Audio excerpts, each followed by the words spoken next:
অনেক সময় আমরা ফোন ইউজ করার পরে ফোন অনেক গরম হয়ে যায় অথবা হ্যাং হয়ে যায় বা ফোনটা অনেক স্লো হয়ে যায়। তো এই সমস্যাটির সমাধান কীভাবে করবেন? মাত্র একটি সেটিং দিয়েই এই সমস্যাটির সমাধান করতে পারবেন। তো আজকের ভিডিওটি তাদের জন্যই যাদের ফোন অনেক স্লো হয়ে গেছে বা অনেক স্লোভাবে কাজ করে বা ফোন টিপে আগের মতো তৃপ্তি পান না। তো সম্পূর্ণ ভিডিওটি দেখতে ভিডিওটি না টেনে সম্পূর্ণ ভিডিওটি দেখতে থাকুন। আপনারা অবশ্যই জানতে পারবেন যে কীভাবে আপনার ফোন স্লো হয়ে গেলে আগের মতো স্বাভাবিক স্পিডে ফিরিয়ে নিয়ে আসতে পারবেন। তো চলুন মূল ভিডিওটি শুরু করা যাক। যেমন আমি ফোন ইউজ করতেছি, একটা ফাইলে ঢুকলাম, অনেক স্লোভাবে কাজ করতেছে। যে কোনো একটা অ্যাপসে ঢুকলাম, খুব স্লোভাবে কাজ করতেছে। তো এই সমস্যার সমাধান মাত্র একটি সেটিং অন করেই আপনারা পেয়ে যাবেন। সর্বপ্রথম আপনারা সেটিং অপশনে চলে আসবেন। সেটিং অপশনে আসার পরে এখানে অ্যাবাউট ফোন রয়েছে। অ্যাবাউট ফোনে আসার পরে নিচে একদম দেখবেন যে বিল্ড নাম্বার দেওয়া আছে। এখানে ৭ বার ট্যাপ করবেন।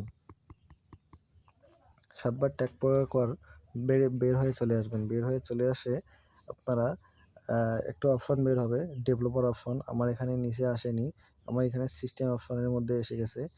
এই নিচের যে অপশনটা একদম নিচের অপশনটা আপনার এখানে অ্যাবাউট ফোনের নিচেও থাকতে পারে।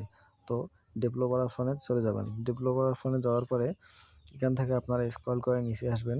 একদম নিচে চলে আসবেন। নিচে আসার পরে এখানে দেখুন উইন্ডোজ অ্যানিমেশন স্কেল। এই স্কেলে ট্যাপ দিবেন, দিয়ে এটা অফ করে দিবেন। আবার ট্রানজিশন অ্যানিমেশন স্কেল এটাও অফ করে দিবেন। আবার অ্যানিমেটর ডুরেশন স্কেল এটাও আপনারা অফ করে দিবেন। এখন দেখুন আপনার ফোনটি আগের থেকে অনেক স্পিড হয়ে গিয়েছে। ট্যাপ করার সাথে সাথে ফাইলে ঢুকিয়ে দিচ্ছে। তো এই ছিল আজকের ভিডিওটি।